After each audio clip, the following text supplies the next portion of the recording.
students, again you are all welcomed in our indirect speech topic part 2.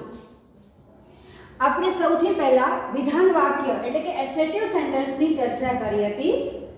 આજે આપણે બીજો પ્રકાર એટલે કે ઇન્ટરોગેટિવ સેન્ટેન્સ એટલે કે પ્રશ્નાર્થ વાક્યની ચર્ચા કરીશું. ઇન્ટરોગેટિવ સેન્ટેન્સ એટલે પ્રશ્નાર્થ વાક્ય. ઇન્ટરોગેટિવ સેન્ટેન્સ નું ઉદાહરણ એક મેં લખ્યું છે. Anjana said to Aniket, do you like to play chess with me?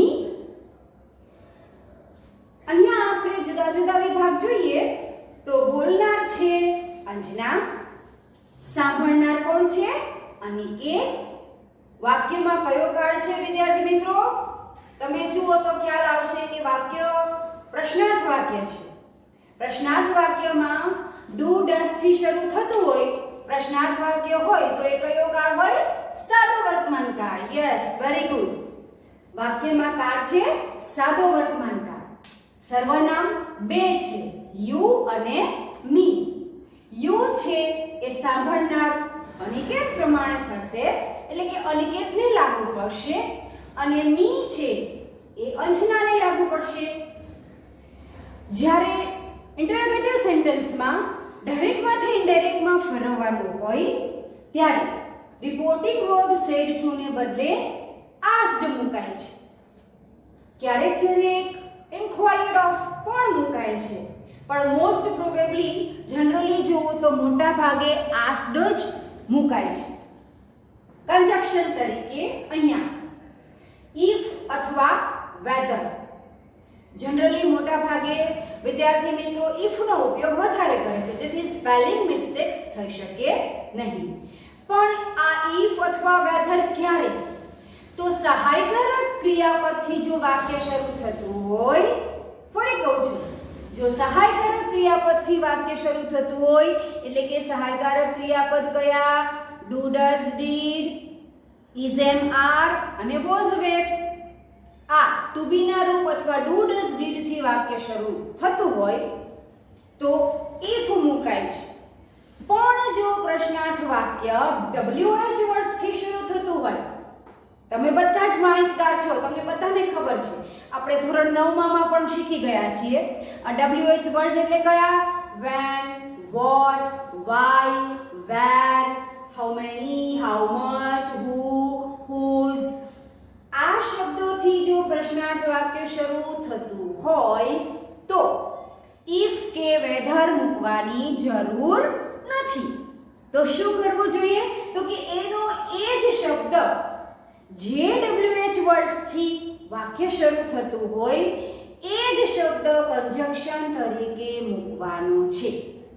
ફરીથી યાદ રાખજો વિદ્યાર્થી મિત્રો કે જો વાક્ય ડુ, ડઝ, ડીડ કે ઇઝ, એમ, આર અથવા વોઝ, વેર થી શરૂ થતું હોય તો જ કન્જક્શન if અથવા whether મૂકવાનું છે. પણ જો વાક્ય WH words when, what, why, who, where, how many, how much થી શરૂ થતું હોય તો if અથવા whether કન્જક્શન તરીકે મૂકવાનું નથી, પણ એનો એ જ શબ્દ કન્જક્શન તરીકે મૂકવાનું છે.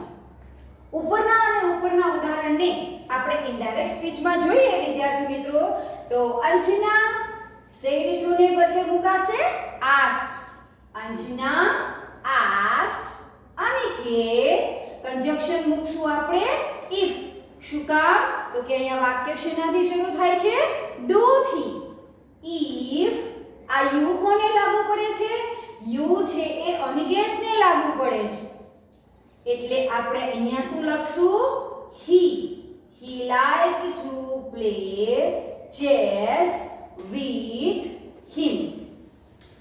with me એટલે આ me કોને લાગુ પડે છે? અંજનાને લાગુ પડે છે, એટલે અહીંયા આવશે her. if he liked to play chess with her. આ મી છે એ અંજનાને લાગુ પડે છે, એટલે આપણે અહીંયા સર્વનામ કયું મૂકશું? her. વાક્યમાંથી પ્રશ્નાર્થ ચિહ્ન નીકળી જાય છે અને પૂર્ણ વિરામ મુકાય છે. ઇન્વર્ટેડ કોમા કે પ્રશ્નાર્થ ચિહ્ન રહેતા નથી. બીજું એક ઉદાહરણ લઈએ. Dhiren said to Kavita. Dhiren said to Kavita, why did you not attend the function at my home? Dhiren કવિતાને આ સવાલ પૂછે છે. બોલનાર કોણ છે? ધીરેન. સાંભળનાર કોણ છે? કવિતા. તો આપણે said to ને બદલે શું મૂકીશું? asked. Dhiren asked Kavita. why નું why જ આવશે. wh વર્ડ છે એટલે આપણે if કે whether મૂકવાની જરૂર નથી. why નું કન્જક્શન તરીકે why જ મૂકીશું. આ you છે કોને લાગુ પડે છે? કવિતાને. એટલે you ની જગ્યાએ આપણે શું મૂક્યું? she. હવે આ વાક્યમાં સૌથી પહેલા આપણે નક્કી કરવાનું એ હતું કે અવતરણ ચિહ્નમાં કયો કાળ છે વિદ્યાર્થી મિત્રો? તો did થી વાક્ય શરૂ થતું હોય તો કયો કાળ હોય? તમારા મનમાં સવાલ થઈ ગયો હશે. મનમાં તમે જવાબ પણ આપ્યો હોય કે ટીચર did થી શરૂ થાય એટલે સાદો ભૂતકાળ હોય. Yes, exactly, very good. તો સાદા ભૂતકાળને શેમાં પરિવર્તન કરીશું? ગઈકાલે મેં તમને ઓલો કોષ્ટક લખાવ્યું હતું. સાદો ભૂતકાળ હોય એનો કયો કાળ થાય? પૂર્ણ ભૂતકાળ. why she had not attended. પૂર્ણ ભૂતકાળમાં had ની સાથે ક્રિયાપદનું કયું રૂપ આવશે? ત્રીજું રૂપ, past participle, જેને આપણે શું કહીએ છીએ? with. બીજું એક એ યાદ રાખવાનું છે વિદ્યાર્થી મિત્રો કે અહીંયા જે નોટ છે ડાયરેક્ટ સ્પીચમાં જે નોટ છે એ આપણે ઇનડાયરેક્ટ સ્પીચમાં કાઢી નાખવાનું નથી. એને એમ ને એમ રાખવાનું છે. why નું why રાખીશું. you છે એ સાંભળનાર કવિતા પ્રમાણે she કરીશું. had not attended the function at. હવે અહીંયા my home છે. આ my કોને લાગુ પડે છે? હા, તમે બરાબર ગેસ કર્યું. my કોને લાગુ પડે છે? ધીરેનને. એટલા માટે આપણે શું લખ્યું? his home. આ રીતના પ્રશ્નાર્થ વાક્યમાં આ wh વર્ડ વાળું થાય. હજી એક ઉદાહરણ લઈએ એટલે તમને એકદમ ખ્યાલ સ્પષ્ટ થઈ જાય. you said to Sudha, what can I do for you now? અહીંયા બોલનાર કોણ છે? you. સાંભળનાર કોણ છે? સુધા. you asked Sudha. ફરી પાછો wh વર્ડ કયો આવ્યો? what. તો what નું શું કરવાનું વિદ્યાર્થી મિત્રો? કાંઈ નથી કરવાનું. એમને એમ કન્જક્શન તરીકે મૂકી દેવાનું છે. you asked Sudha what. અહીંયા છે I. કર્તા વિભક્તિ I એ કોને લાગુ પડે છે? તો કે બોલનારને. બોલનાર કોણ છે? you. એટલે આપણે શું મૂકશું? he. આ વાક્યમાં બે ક્રિયાપદો છે. એક સહાયકારક ક્રિયાપદ કયું છે? can. આપણે જોયું હતું ને આગળ. can, may, shall, will, must. આ સહાયકારક ક્રિયાપદ છે. તો અહીંયા can નું શું થશે? could. પણ મુખ્ય ક્રિયાપદ કયું છે વિદ્યાર્થી મિત્રો? do. એટલે મુખ્ય ક્રિયાપદમાં do નું did થતું નથી. ફરી વખત તમે સહાયકારક ક્રિયાપદ can નું would કરો, may નું might કરો, shall will નું would કરો. એ બરાબર છે. પણ એની સાથે જે બીજું ક્રિયાપદ હોય છે મુખ્ય ક્રિયાપદ એને ભૂતકાળમાં ફેરવવાનું નથી. એટલે આપણે આ do ને શું કરીશું? કંઈ જ નહીં. એના એ જ સ્વરૂપે મૂકી દઈશું. you asked Sudha what he could do for. અહીં સુધી બરાબર છે. હવે આ you કોને લાગુ પડે છે? વિચારો. રાઈટ. કોને લાગુ પડે છે? સુધાને લાગુ પડે છે. એટલે આપણે અહીંયા સુધા સ્ત્રી છે એટલે આપણે એને શું મૂક્યું? her. અને આપણે સૌથી પહેલા જ્યારે 4 કે 5 મુદ્દાની વાત કરી હતી કે ડાયરેક્ટ સ્પીચમાંથી ઇનડાયરેક્ટ સ્પીચમાં ફેરવતી વખતે કેટલા નિશ્ચિતતા સૂચક શબ્દો કે નિકટતા સૂચક શબ્દો સમય સૂચક શબ્દોમાં ફેરફાર થાય છે. તો આ નાઉ એ એવો શબ્દ છે. તો નાઉ નું શું થાય છે? ધ્યાન. You asked Sudha what he could do for her then. પ્રશ્નાર્થ ચિહ્ન નીકળી જાય છે. વાક્યમાં શું આવે છે? પૂર્ણ વિરામ. સાથે સાથે તમને આ સમય સૂચક શબ્દોની યાદી પણ લખાવી દઉં કે જેથી હવે પછીના વાક્યમાં ક્યારેક આ નિકટતા સૂચક કે સમય સૂચક શબ્દો આવે તો તમને સરળ રહે. This હોય તો શું થાય? That. This. THES. This હોય તો those. Here. That. Now. Then. આ then નો સ્પેલિંગ યાદ રાખશો. આ THEN છે. THAN નહીં. Ago. Before. Today. That day. એવી જ રીતે tonight હોય તો શું આવે? That night. Yesterday. The previous day. The previous day ને બદલે the day before પણ આવે. Tomorrow. The next day. The next day ને બદલે the following day પણ લખી શકાય છે. એટલે આ સમય સૂચક શબ્દો યાદ રાખશો. સ્ટુડન્ટ્સ, વાક્યનો ત્રીજો પ્રકાર. ત્રીજો પ્રકાર એક્સક્લેમેટરી સેન્ટેન્સ. તમને બધાને ખબર છે કે એક્સક્લેમેટરી સેન્ટેન્સ એટલે ઉદ્ગાર વાક્ય. સામાન્ય રીતે ઉદ્ગાર વાક્યની શરૂઆત છે ને કયા શબ્દોથી થતો હોય જેમાં ઉદ્ગારનો ભાવ હોય? ઓ, વોટ, હાઉ, બ્રેવો, વાવ, અલાસ, હુર્રા, આવા બધા ઉદ્ગાર સૂચક શબ્દોથી વાક્યની શરૂઆત થતી હોય છે. આમાં ખાસ થોડો ફેરફાર સમજવા જેવો છે કે રિપોર્ટિંગ વર્બ said to ને બદલે શું મુકાય છે? exclaimed. ફક્ત exclaimed પણ મૂકી શકાય, પરંતુ આપણે વાક્યના ભાવ પ્રમાણે એનો જે ભાવ હોય, ખુશીનો હોય, દુઃખનો હોય, પ્રશંસાનો હોય, કોઈ જીત મેળવી હોય એનો હોય, જો એ પ્રમાણે મૂકીએ તો એક્ઝેક્ટલી રાઈટ થાય છે.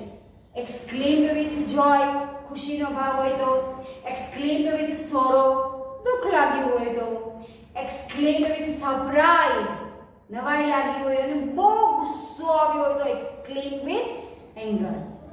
said to ને બદલે આ પ્રકારના વાક્યો રિપોર્ટિંગ વર્બ આ પ્રકારના મુકાય છે. સંયોજક તરીકે એ જ જે આપણે વિધાન વાક્યમાં મૂકતા હતા એ શબ્દ that. કાળ અને અન્ય શબ્દોમાં ફેરફાર છે એ જે અગાઉના વાક્યમાં આપણે કરતા હતા એ મુજબ જ થાય છે. એમાં કોઈ ફેરફાર નથી. ઉદાહરણ દ્વારા સમજીશું. Prachi said to Shlok, bravo, you have solved the puzzle. Sign of exclamation જો બંને જગ્યાએ છે. આ બ્રેવો વર્ડ શું સૂચવે છે કે આ વાક્ય ઉદ્ગાર વાક્ય છે. પ્રાચી exclaimed with praise. શ્લોકે કંઈક સરસ કામ કર્યું છે તેની પ્રશંસા કરે છે પ્રાચી. પ્રાચી exclaimed with praise. સંયોજક તરીકે આપણે શું મૂક્યું? that. આ યુ કોને લાગુ પડે છે વિદ્યાર્થી મિત્રો? શ્લોકને. એટલે યુ ને બદલે આપણે શું મૂક્યું? have. he. અને haves વર્ડ એ કયો કાળ છે? પૂર્ણ વર્તમાન કાળ. તો પૂર્ણ વર્તમાન કાળને શેમાં ફેરફાર કરવાનો? પૂર્ણ ભૂતકાળમાં. he had solved the puzzle. બીજું એક ઉદાહરણ લઈએ. સલોમી said to Anand, oh, I have broken your spectacles by mistake. બોલનાર કોણ છે વિદ્યાર્થી મિત્રો? સલોમી. સાંભળનાર કોણ છે? આનંદ. અહીંયા આનંદને દુઃખ થાય છે કે એણે સલોમીના ચશ્મા ભૂલથી તોડી નાખ્યો. એટલે કયો ભાવ છે? દુઃખનો ભાવ. Salome exclaimed with sorrow to Anand that she. અહીંયા આપણે I નો શું કર્યું? she. શું કામ એવું કર્યું? કેમ કે બોલનાર કોણ છે? Salome. She had broken his spectacles by mistake. Have broken again કયો કાળ છે? પૂર્ણ વર્તમાન કાળ. તો એને આપણે શેમાં ફેરવ્યું? પૂર્ણ ભૂતકાળમાં. અને your spectacles. spectacles એટલે ચશ્મા. your કોને લાગુ પડે છે? આનંદને. એટલે your નું આપણે શું બનાવ્યું? his spectacles. આવા બીજા ઉદાહરણો હું તમને હોમવર્કમાં પછી આપીશ. અત્યારે સાથે સાથે આપણે વાક્યનો ચોથો પ્રકાર એ પણ સમજી લઈશું. ચોથા પ્રકારનું વાક્ય છે ઇમ્પેરેટિવ સેન્ટેન્સ. ઇમ્પેરેટિવ સેન્ટેન્સ એટલે આજ્ઞાર્થ વાક્યો. આજ્ઞાર્થ વાક્યો તમને ખબર છે, ગુજરાતીમાં કહે તો બેસી જાઓ, અવાજ બંધ કરો, બાણું બંધ કરો, લાઈનમાં ઊભા રહો, ત્યાં પાણી વગાડશો નહીં. આપણે ઝૂની બાજુમાં બોર્ડ માર્યું હોય છે, કોઈ પણ પ્રાણીના પાંજરાને અડવું નહીં. એમાં આજ્ઞાની સાથે ક્યારેક વિનંતીનો પણ ભાવ હોય છે, પ્લીઝ મને મદદ કરશો. તો આવા વાક્યની શરૂઆત ક્યારેક ક્યારેક પ્લીઝ અને કાઇન્ડલી જેવા શબ્દોથી પણ થાય છે. આવા વાક્યમાં કર્તા છે ને એ ઇનવિઝિબલ હોય છે, અધ્યાહાર આપણે જેને ગુજરાતીમાં કહીએ છીએ. એટલે આપણે સમજી લેવાનું કે યુ એટલે કે સાંભળનારને જ લાગુ પડે છે. અને એવું પણ બને કે ક્યારેક વાક્ય સીધે સીધું ક્રિયાપદથી પણ શરૂ થાય. મોટે ભાગે વાક્ય ક્રિયાપદથી જ શરૂ થાય છે, પણ વાક્યમાં ભાવ પ્રમાણે ઓર્ડર્ડ, રિક્વેસ્ટેડ, એડવાઇઝડ, સજેસ્ટેડ આ ક્રિયાપદો આપણે લખી છે. શેની જગ્યાએ? તો કે રિપોર્ટિંગ વર્બ સેડ ટુ ની જગ્યાએ. હવે મારા વિદ્યાર્થી મિત્રોને બરાબર સમજણ પડી ગઈ છે કે આપણે જે ક્રિયાપદમાં ફેરફાર કરીએ છીએ એ રિપોર્ટિંગ વર્બ સેડ ટુ ની જગ્યાએ કરીએ છીએ. આ આખું ઇનડાયરેક્ટ નરેશન બંને ધોરણના વિદ્યાર્થીઓ માટે ખૂબ જરૂરી છે. ધોરણ 10મા વાળાને અને ધોરણ 12મા વાળાને. ધોરણ 10મા વાળાને 3 માર્કનો સવાલ પૂછાય છે અને ધોરણ 12 ને સેક્શન ડી માં ક્વેશ્ચન નંબર 11 4 માર્કનો પૂછાય છે ઇનડાયરેક્ટ નરેશન. અને બોર્ડ એક્ઝામમાં 4 માંથી 4 પણ અપાય છે without any mistake. If you write correctly without any mistake, even in spelling mistake વગર તમે લખો તો 4 માંથી 4 માર્ક પણ અપાય છે. ફરી યાદ કરાવી દઉં, રિપોર્ટિંગ વર્બ સેડ ટુ ને બદલે શું મુકાય કે ઓર્ડર્ડ, રિક્વેસ્ટેડ, એડવાઇઝડ, સજેસ્ટેડ જેવો વાક્યનો ભાવ એવો આપણે ક્રિયાપદ મૂકીએ છીએ. જો વાક્ય રિપોર્ટિંગ સ્પીચમાં એટલે કે ડાયરેક્ટ સ્પીચમાં નકારથી જ શરૂ થતું હોય તો આપણે ઇનડાયરેક્ટ સ્પીચમાં શું મૂકવાનું છે? Not to. એટલે કે ઇમ્પેરેટિવ સેન્ટેન્સમાં ખાસ યાદ રાખજો, સંયોજક તરીકે શું મુકાય છે? TO2. આ TO2 પ્રેપોઝિશન છે એ સંયોજક તરીકે મુકાય છે. ઉદાહરણ દ્વારા જોઈએ એટલે તમને વધારે ક્લિયર થશે. The traffic police say, don't park your car here. ફરી વખત ટ્રાફિક પોલીસ શું કરે? ટ્રાફિક વાળા આપણને શું આપે? તો કે ઓર્ડર જ આપે. એ થોડા આપણને વિનંતી કરવાના છે. તો આપણે અહીંયા ક્રિયાપદ કયું લખીશું? Ordered. The traffic police ordered. આ do not છે એટલે કે નકાર વાક્ય છે. તો ખાલી ટુ ને આપણે બદલે શું મૂક્યું? not to park. અહીંયા your ની જગ્યાએ બહેનો આપણે his અથવા her ગમે તે લખી શકીએ. ટ્રાફિક પોલીસ કોઈ છોકરીને પણ કહી શકે ને કોઈ છોકરાને પણ કહી શકે. his or her car there. here નું શું થાય? there. અહીંયા not to આપણે એટલા માટે લખ્યું કે ડાયરેક્ટ સ્પીચમાં શું આપ્યું છે? નકાર વાક્ય છે એટલા માટે. જો નકારનો હોય તો શું મૂકવાનું? ફક્ત ટુ. ટુ લખ્યા પછી ક્રિયાપદનું મૂળ રૂપ જ આવે. બીજું એક ઉદાહરણ લઈએ. The principal said to a pure, close the doors of all the classrooms. આનો જવાબ હું તમને ઓરલી કહીશ. હું બોલીશ ને તમે લખશો. સૌથી પહેલા બોલનાર કોણ છે વિદ્યાર્થી મિત્રો? પ્રિન્સિપલ. સાંભળનાર કોણ છે? પ્યુન. તો પ્રિન્સિપલ પ્યુનને શું આપે? Yes, order. The principal ordered a pure. આ વાક્ય હકાર છે કે નકાર? આમાં નોટ ટુ છે? નથી. તો આપણે શું મૂકશું? only two. The principal ordered a pure. અહીંયા લખશું ordered. અને અહીંયા લખશું to close. સીધું શું આવશે? કંજક્શન તરીકે શું આવશે? to. The principal ordered a pure to close the doors of all the classrooms. બીજા કોઈ ફેરફાર થતા નથી. તો વિદ્યાર્થી મિત્રો, આપણે 4 પ્રકારના વાક્યોની ચર્ચા કરી. એસેટિવ સેન્ટેન્સ, હકાર વિધાન વાક્ય, ઇન્ટરોગેટિવ સેન્ટેન્સ પ્રશ્નાર્થ વાક્ય, એક્સક્લેમેટરી સેન્ટેન્સ એટલે કે ઉદ્ગાર વાક્ય અને ઇમ્પેરેટિવ સેન્ટેન્સ એટલે આજ્ઞાર્થ વાક્ય. આ 4 વાક્યના સંયોજનથી જે ડાયલોગ ફોર્મ બને છે, હવે પછીના લેક્ચરમાં આપણે એ ડાયલોગ ફોર્મની ચર્ચા કરીશું. Thank you very much. જય હિન્દ.